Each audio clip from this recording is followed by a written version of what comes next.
Hello.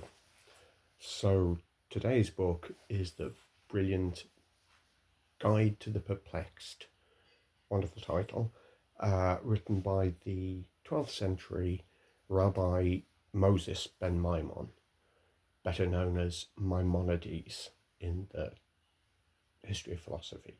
A huge influence on Muslim philosophers during the golden age of Islam.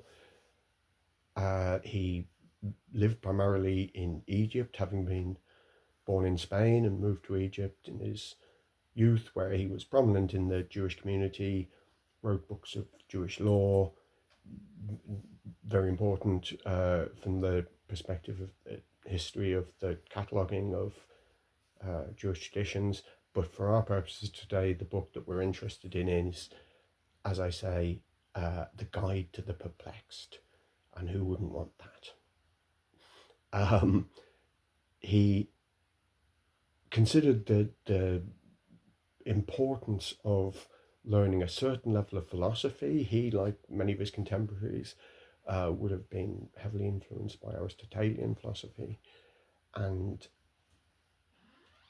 wanted to guide people who might find themselves perplexed, particularly in the reading of the Bible, particularly Jewish readers of the Old Testament, Torah, the first 5 books of the Christian Bible, which are still read and studied by Jewish scholars today.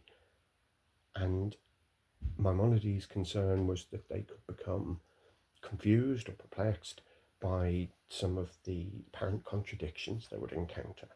And his book, The Guide to the Perplexed, talked through these apparent contradictions, what were metaphorical, what was to be taken literally, how we were to understand some of the concepts put forward that shouldn't be perhaps taken as literal and should be understood with a philosophical, Aristotelian, almost scientific viewpoint.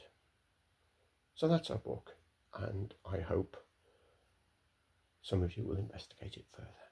Thank you.